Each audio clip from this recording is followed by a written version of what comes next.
Welcome everybody to How Fast Will It Go, and today we're dealing with the 1963 Volkswagen Beetle.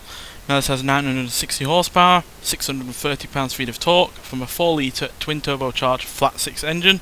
The car itself now weighs 2,020 pounds, has all-wheel drive, and it can now do 0 to 60 in 2.998 seconds and 0 to 104.417 seconds. So yeah, after the World War II era Jeep, I figured we'd continue on with some of the more silly vehicles to go on this series, because yeah, obviously we usually go with sports cars or supercars or hypercars and stuff like that, which are all fun and that, but they are generally quite predictable. So yeah, to see if something is less predictable, we'll go for the lower class kind of cars, but still give them big power. So yeah, it's going to be interesting to see what this can do, not only in comparison to the Jeep, but if it can actually beat any of the other cars that you'd expect to be quicker than this. So yeah, let's get out there and see what this can do.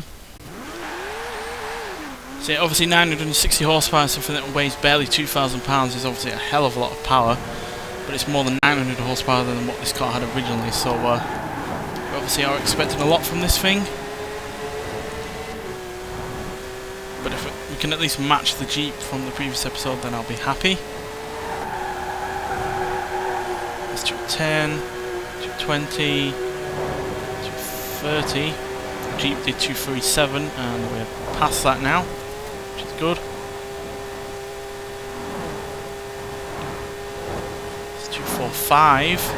Oh, we just blipped 246, but not enough to really count it. But yeah, 245 is still really rather quick for a car like this. It's, yeah,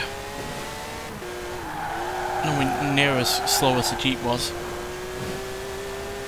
And actually beats a far newer car, a far newer, sportier car, as well as matches another high-powered vehicle as well. So that is impressive. So let's see if we can do any better.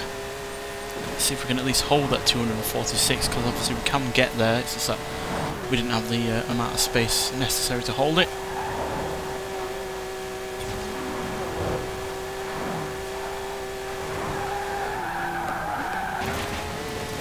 Now obviously handling-wise, this is not all that good at all.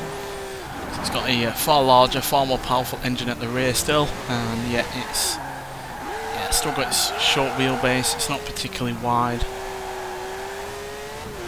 and even though we've obviously upgraded it in terms of handling parts, it's still nowhere near as good as a modern rear engine car would be, like a Porsche.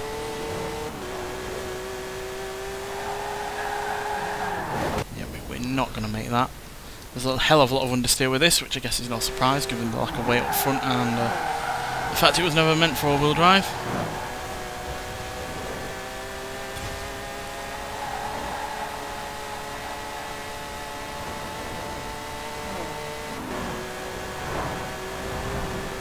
Come on, can we do any better? It really doesn't have the a good enough amount of torque really to be dealing with high rates of speeds, because obviously the faster you go, the more difficult it is to get any faster.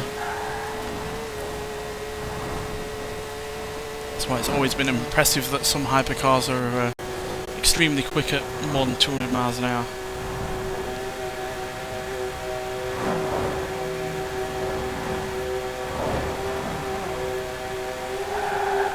You know, this is far from the worst handling car that we've had on this series, even if it is far from the quickest.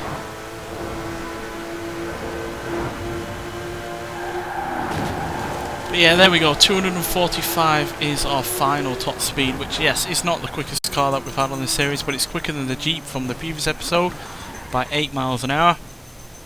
And it's far from the slowest car that we've had in general as well, because obviously the Jeep is the slowest. So yeah, it's also beaten the Austin Healey 3000 Mark III, which managed 239 miles an hour.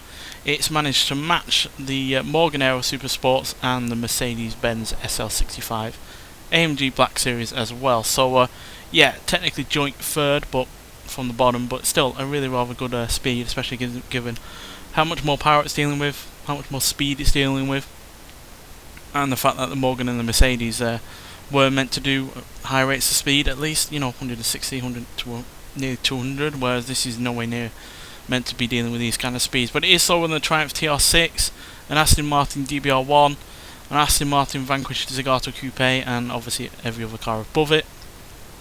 but the fact it says fast as it is a surprise. And yeah, just goes to show that just because an old car is yeah, typically slow in its stock form, does not necessarily mean that it's going to be slow even with upgrades. Because yeah, some cars even with upgrades are quite, you know, weak. They are nowhere near as impressive as the power or torque figures would suggest. But this is yeah, far from that. And yeah, I'm impressed by it. Nonetheless, thanks for watching, and I'll see you in the next one. Bye.